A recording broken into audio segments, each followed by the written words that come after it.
Hello everyone, I'm so excited to be on and sharing one of my favorite flavors of fall in a recipe with you.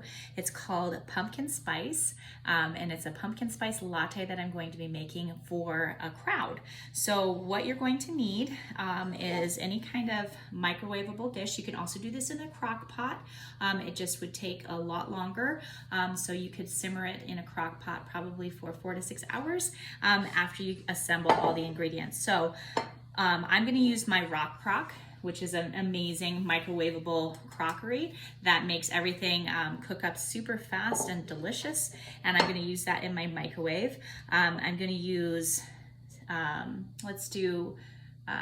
so I did dark roast coffee. You can do any kind of coffee that you like. You just hot brew your coffee. And I'm going to do 7 cups of hot brewed coffee right into my pot. And I do French press because I think that it tastes really, really good. And I like that dark, rich flavor. Ooh, my puppy's saying hello. So that's what I'm gonna do. And so I just did 2 French pressed carafes of coffee. So that's what I'm gonna add. And that makes it a nice rich base. But if you like milder coffees, you can go ahead and do this with a blonde coffee or a light or medium roast. You could also do a cold brew, which cold brew pumpkin spice is delicious.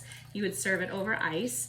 I'm gonna do mine heated up because where I'm from, the fall temperatures get pretty chilly, so it's nice to have something warm to drink. So that's my 7 cups of coffee. And to that, I'm going to add 1.5 cups of heavy cream. And this is our nice little measure all cup. Then we're going to sweeten it up with 7 tablespoons of sugar. You can use white sugar, but I'm choosing to use brown sugar. I'm going to do a teaspoon of our cinnamon spice, our cinnamon plus blend. This is really nice for anytime a recipe calls for pumpkin pie spice. This is really wonderful because this has like nutmeg, cloves, allspice, and it even has some ginger and orange peel in it. So it's really wonderful for all of your holiday baking, but it's also going to be really good for this recipe. So I'm going to do half a teaspoon.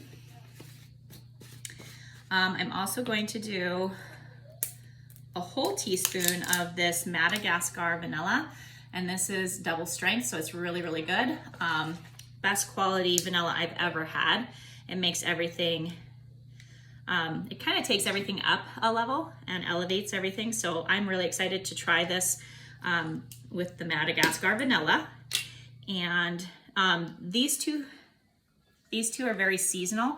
For Pampered Chef, you can only get them at holiday time, so if you can get a hold of them, snap them up, and I buy several of them, so I have enough throughout the year, and I even gift these to like my sisters-in-law and stuff.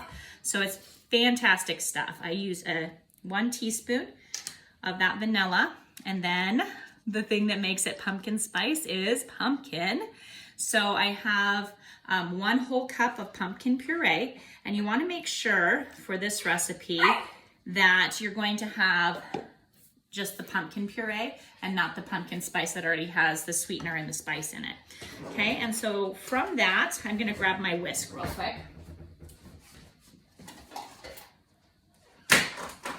So I have a coated whisk, and I'm gonna whisk that all together. And then, hi puppy, it's okay. I'm gonna pop that into the microwave after it's all stirred together and blended.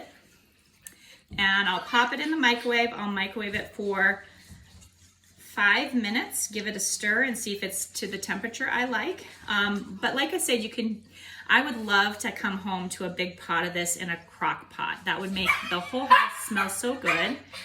So you could definitely, and the Rock Crock actually comes with a slow cooker stand, so you could put this Rock Crock right into the slow cooker stand and have that slow cooking for hours while you're at work and come home to a nice cup of coffee. Or you could do it on a weekend. You can start with a brunch and serve this for a brunch where everybody comes over and has some nice holiday treats. Oh gosh, this smells so good. It smells perfect.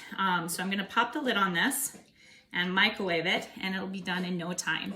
So that is how you make your pumpkin spice, and it is going to be delicious. Once it's heated, I'm going to make a topping. So let me pop it into the microwave and I'll show you how to do a whipped topping for it. Pop it in, walk away, let it cook.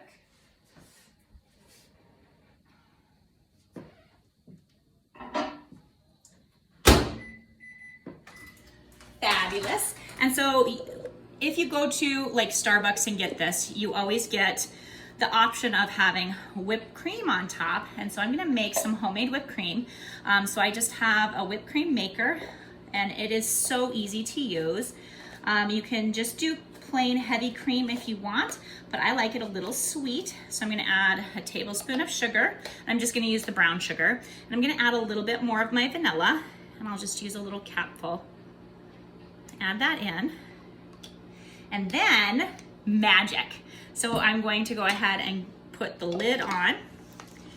Okay, and all I have to do is for about a minute, and by the time my coffee's done in the microwave, this will be done too. So I just use the little plunger until I have a whipping cream that is the consistency that I like.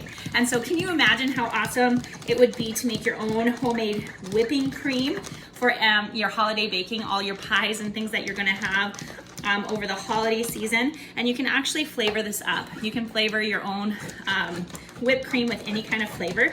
I could even add pumpkin puree to this and make that pumpkin cold foam. How good would that be? So you could have cold brew coffee, you can have whipped cream with pumpkin puree in it, and you can have your own home brewed pumpkin cold foam delicious latte, and you wouldn't have to spend a dime at Starbucks. Okay, so that's how quick this goes. Look at this. It's just, I mean, it's thick. Do you see how thick that is? It's amazing. How fast was that? You can make your own homemade whipped cream for your pies, your desserts, your coffees. That's gonna be great. So I'm gonna put that on top of my coffee, a nice big dollop, and I'm going to enjoy. Thank you guys so much for watching.